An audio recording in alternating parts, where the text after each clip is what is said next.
maging bubong ni ina, ang kumpas na aparador ng paliwanag ni ama.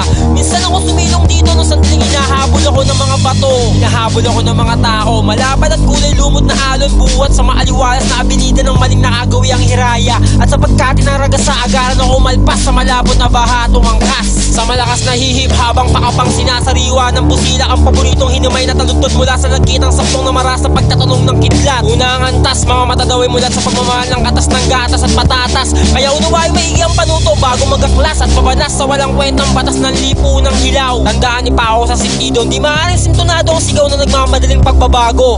Nagmamadaling pagbabago. Walang ibang matanaw, kundi ang daigdig na natutunaw. Walang ibang marinig, kundi ang sigaw at huni ng kuliglig. Walang ibang malanghap, kundi ang sumusuntok na amoy ng pagpapanggap. O huling lupalop, bakit ang dami sa iyong nakayakap? Bakit ang dami sa iyong nakayakap?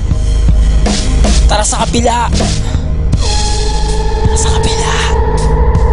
Tara sa kabila. Tara sa kabila.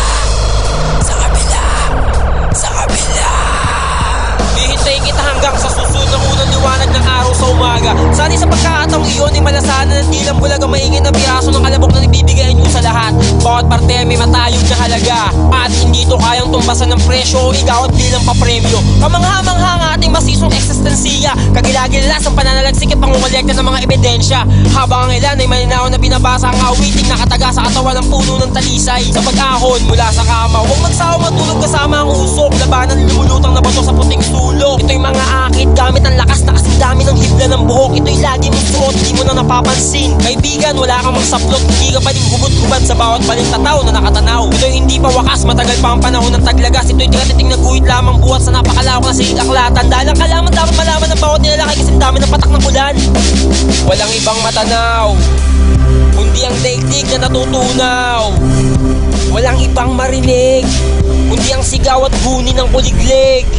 Walang ibang malanghap, kundi ang sumusuntok na amoy ng pagpapanggap. O huling lupalop, bakit ang dami sa iyong nakayakap? Bakit ang dami sa iyong nakayakap? Tara sa kabila.